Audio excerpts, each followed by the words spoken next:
The forest was shrouded in mist on a cold winter night. The dirt road leading to the abandoned house was nearly swallowed by overgrown grass, with only faint traces visible under the dim flashlight beam. Michael tightened his grip on his camera, his breath forming a thin veil of fog in the frigid air. He had heard many stories about this house, about those who entered and never returned, but he didn't believe in ghost tales. As a photographer specializing in capturing forgotten places, Michael had explored countless eerie locations. This house was just another subject for his collection. As the old wooden door creaked open, he stepped inside. The darkness inside was suffocating. The air was frozen, as if time had stopped within these walls.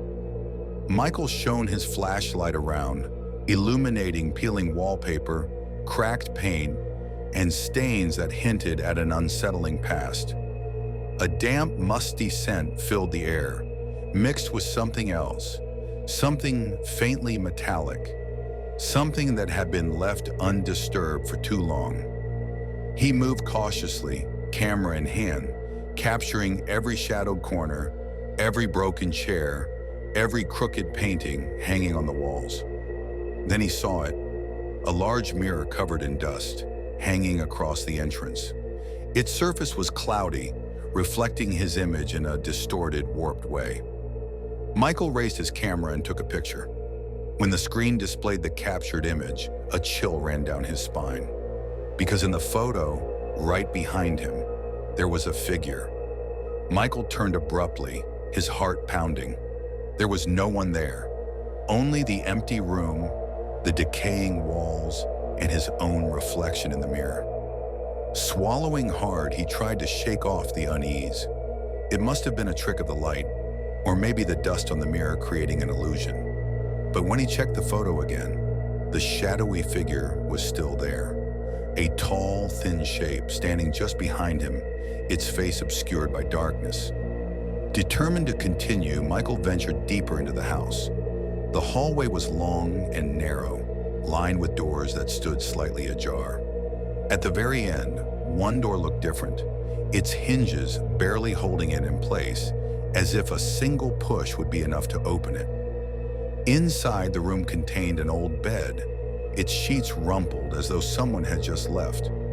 Everything was coated in dust, except for one thing: a porcelain doll resting on the bed.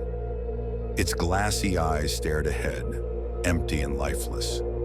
A wave of discomfort washed over Michael, but his curiosity remained stronger than his fear. He lifted his camera and took another picture. This time, when he looked at the image, his blood ran cold.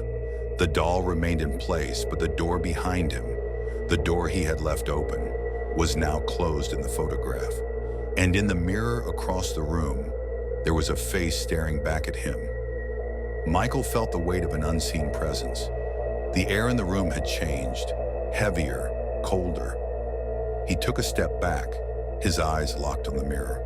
The face in the glass was becoming clearer, pale, expressionless, with eyes as hollow as the doll's. Then a sound echoed from the hallway. Footsteps. Michael turned, his pulse racing. He pointed his flashlight into the corridor, but it was empty. Only the thick darkness and the suffocating silence remained. And then, a breath of icy air brushed against his neck. Panic took over. He bolted out of the room, sprinting down the hallway. But when he reached the end, he stopped abruptly. The exit was gone. The door he had entered through was no longer there. Only a solid, unbroken wall stood before him. It was impossible. He turned back, his gaze falling on the mirror at the end of the hallway. The house looked the same in the reflection, except for one detail. The Michael in the mirror wasn't turning away. He was staring directly at him, wearing a twisted smile. He raised his hand and slowly pressed it against the glass. Michael stepped back, but his reflection did not move with him. It moved forward. The mirror trembled, cracks spreading across its surface like a spiderweb. Then a pale hand reached out from within. Its bony fingers, tipped with sharp nails, dragged a shadowy figure out of the glass.